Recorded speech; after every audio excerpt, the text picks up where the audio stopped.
Dr. Christo Nodee.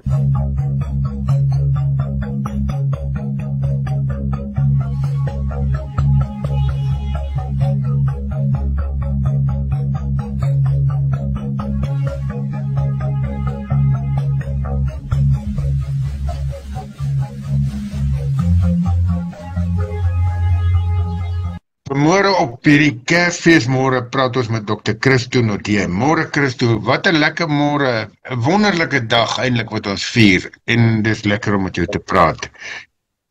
Voel jy ook so oor Kersfees? Ja, môre Willem en ook baie geseënde Kersdag vir jou en jou familie en ook almal wat luister vanmôre. Ek dink wat mens hierdie dag laat geniet en uitsien is omdat die mens nou al 'n maand en 'n half in al die winkels kry 'n mens net hierdie vreeslike behangsels en aankondigings en geskenkpapiertjies en so aan, wat vir mens eintlik dit laat uitsien na hierdie oggend. En ek dink vir as 'n mens 'n klein kind is, dan sien jy na die geskenkies uit wat 'n mens kry op so 'n oggend. Maar vir my en jou, Willem, dit is 'n wonderlike geleentheid wat ons het om iets wat 2000 plus jaar gelede gebeur het, weer af te stof en te sê, wow, die Here het regtig gekom en hy het hier na ons toe gekom. En daai trant is jou tema dan van môre. In Christus se geboorte word hoop gebore. En jy weet, as jy dit lees, dan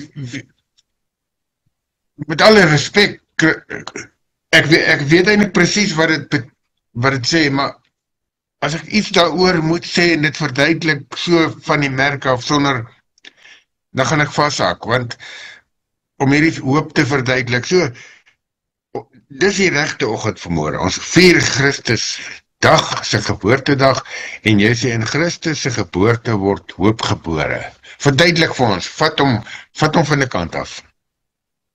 Willem, as 'n mens so kyk na die geskiedenis, dan lei dit dat die geboorte van Christus word dikwels beskrywe as die uiteindelike simbool van hoop, omdat aan die een kant menslike verlange en aan die ander kant God se belofte bymekaar bring. En die hele Ou Testament het gesê Christus gaan kom. En die mens het uitgesien daarna. Hoeveel van die profete het nie gesê, wow, en dan kyk 'n mens na Hebreërs 11, waar daar daai hele galery van gelowiges staan, en dan staan daar by hulle, en hulle het nie die hoop gesien realiseer nie. Maar, ek en jy kan terugkyk en sê, die hoop het gekom. En dit is juis, met die geboorte van Christus, is hoop gebore op 'n beter bedeling as wat die Ou Testament van bewus was. Is daar 'n beter bedeling vir ons, omdat daar 'n nuwe toekoms vir elkeen van ons wag. Natuurlik het die Ou Testament baie gemaak van die messiaanse koms, maar ons kan verder gaan en sê, weet jy, daar gebeur iets na dit ook. En ons hoop is lewend, omdat Christus lewend is. So in tye van Jesus se geboorte was mense onder onderdrukking, daar was 'n groot onsekerheid, en eintlik was daar 'n verlange na 'n verlossing. Die verlossing waarna hulle gehoop het, was uit die Romeinse juk van slawerny.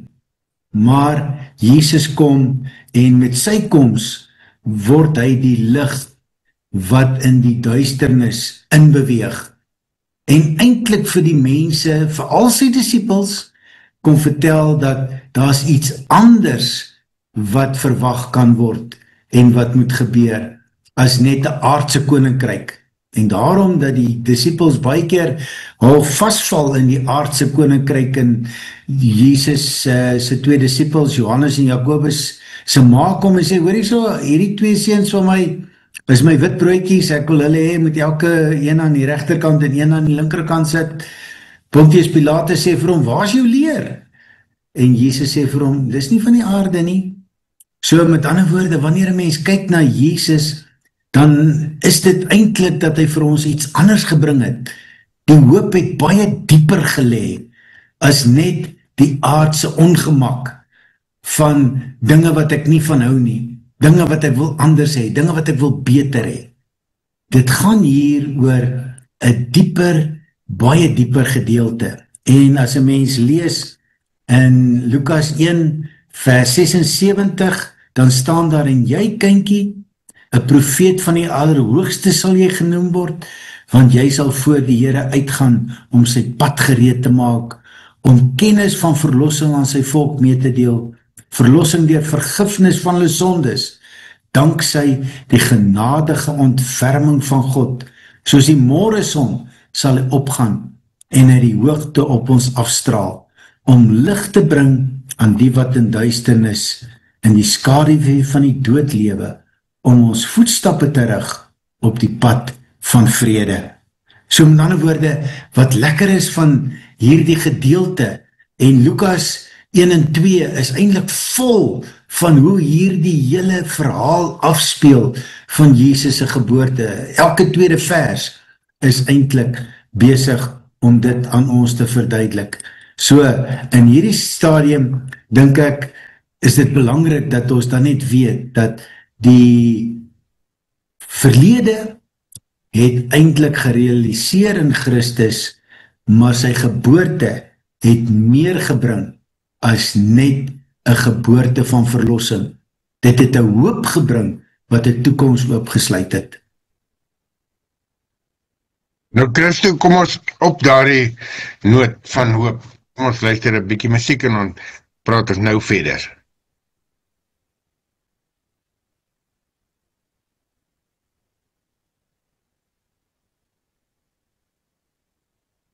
Ja, dis toe Christo nou die waarmee ons praat, en vanmôre op hierdie Kersfeesoggend, die tema, in Christus se geboorte word hoop gebore. Christo, byna die eerste ding wat jy gesê het, het 'n sameloop van twee goed gebeur, die hoop van die mense, daai verwagting wat die hele volk Israel geweet het, daar moet iets gebeur, daar gaan iets gebeur, daar kom 'n verlosser. Nou, op die ouend het hulle dit waarskynlik grootlik misverstaan, soos jy sê, hulle het meer fokus gedink is 'n aardse verlossing, maar ook 'n goddelike verlossing. En dis eintlik 'n kulminasie, dis so aksiomatiese punt, en dis waarskynlik hoekom sommer die jaartelling het 0 geword, en weer daarvan af daar begin ons jaartelling, want die mense se verwagting wat God geskep het, hy het daai verwagting geskep, en die goddelike toetrede tot mense deur Christus. Hier word het waar, en hulle sien dit, hulle beleef dit. Dis eintlik asembenewend om daaroor te dink, jy weet, op so 'n praktiese manier. Ja, Willem, dit is wonderlik, en dankie dat jy dit so stel ook. Ek dink wat belangrik is in hierdie saak, is dat 'n mens uiteindelik moet weet dat hierdie hele gebeurtenis van Christus wat gebore is, hierdie inkarnasie wat geplaasgevind het, dat God het op 'n baie besondere manier, en dit is vir my die mooi, Psalm 139 staan daar, Here, U sien dwars deur my, U ken my, of ek sit in of ek opstaan, U weet dit, U ken my gedagtes nog voordat hulle by my opkom. En dan sê vers 13, U het my gevorm, my aan mekaar geweef in die skoot van my moeder.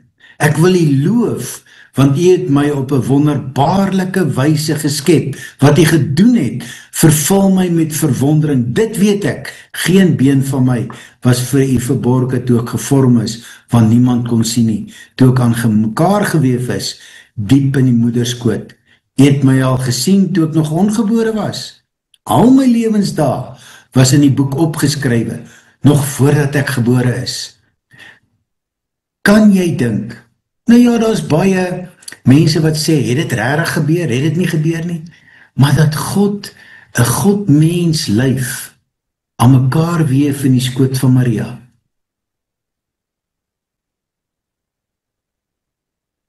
Ja, dis eintlik, bokant ons verstaan begrip, en ek dink, nou laat ek dit sê, dis waarskynlik hoekom dit partykeer vir mense moeilik is om te glo, want dit is byna te goed om waar te wees. En kom ons vat dit net, Willem, dat dit sou kon gebeur het.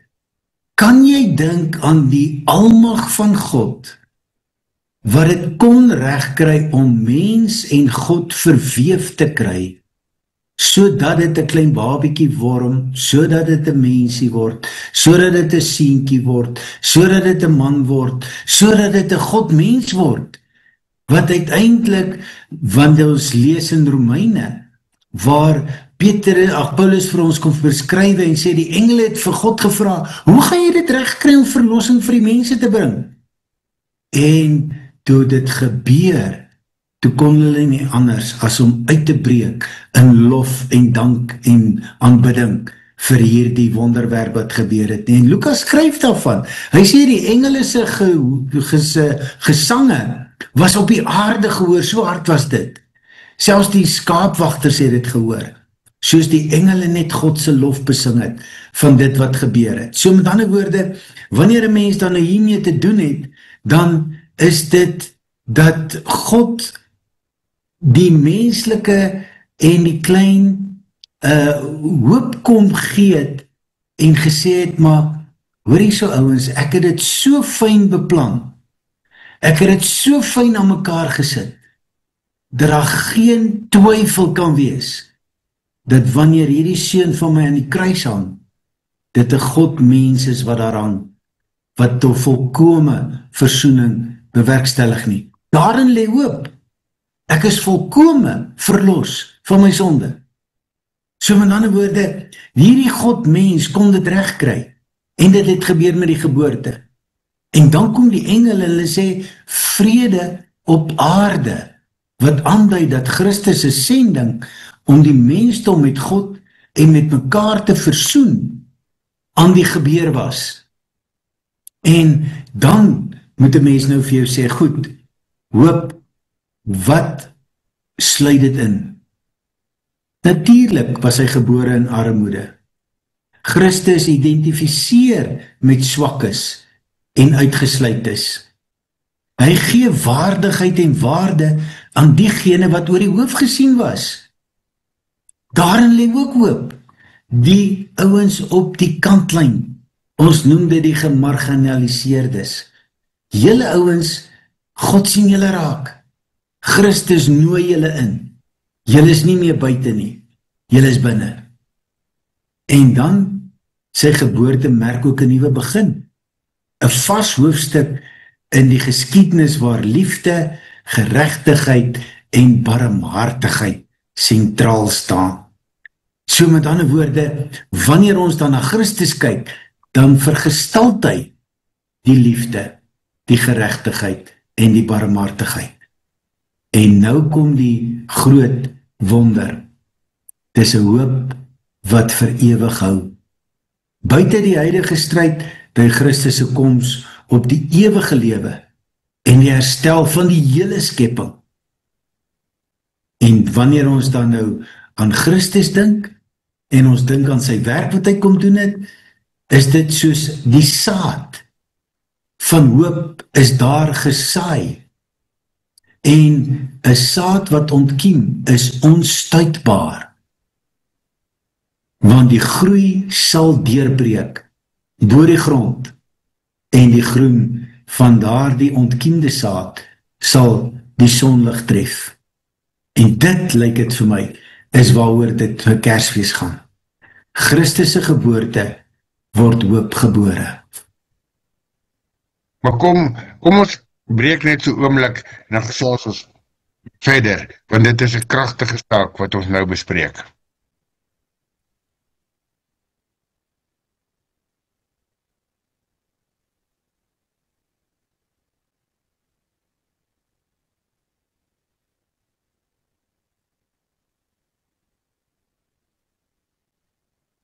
Rusty, dankie, jy verduidelik dit vir ons mooi en ek vat op hierdie oggend iets van die hoop. Ek hoef dit nie eens vas te vat nie. Ek beleef iets daarvan dat dit hoop is. Want 'n mens se perspektief moet nie soos die disippels wees net op die tydelike nie, maar juis ook die verdere dimensie van die ewige. Want kyk, jy het vir ons gesê die disippels en die mense rondom Christus het vasgekyk. Hier, hulle wou 'n aardse koninkryk hê, maar die Here het veel meer kom doen as net dit. Nie waar nie? Ja, Willem, dit is toch so waar. Dat 'n mens weet dat wat ook al gebeur, uiteindelik vir ons tot ons voordeel is. En dat die menigte engele wat gesing het, ere aan God in die hoogste hemel en vrede op aarde en die mense in wie hy welbehae het, Lukas 2, en dan dat die skaapwagters vir mekaar sê, maar kom ons gaan kyk, wat het daar gebeur? Hoekom het dit gebeur? Wat is hier aan die gang?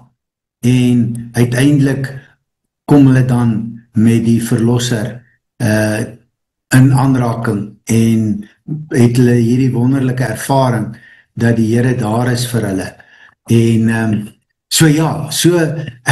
ek wil afsluit, Willem, deur te sê die ware lig wat elke mens verlig was aan die kom van die wêreld. Hy was in die wêreld. Ons hoop is 'n onuitblusbare lig. Want Christus hou die lig in stand. Christus hou die hoop in stand. En ons hoop word in stand gehou deur God se getrouheid. En daarom kan ons so bietjie dink aan wat hou dit vir my in? Hoekom is daar hoop vir my? Sonder vergrootglas of teleskooplens kan u dwars deur die donker sien, selfs die pikgit swart nag kyk. Maar u kan nog meer doen as dit.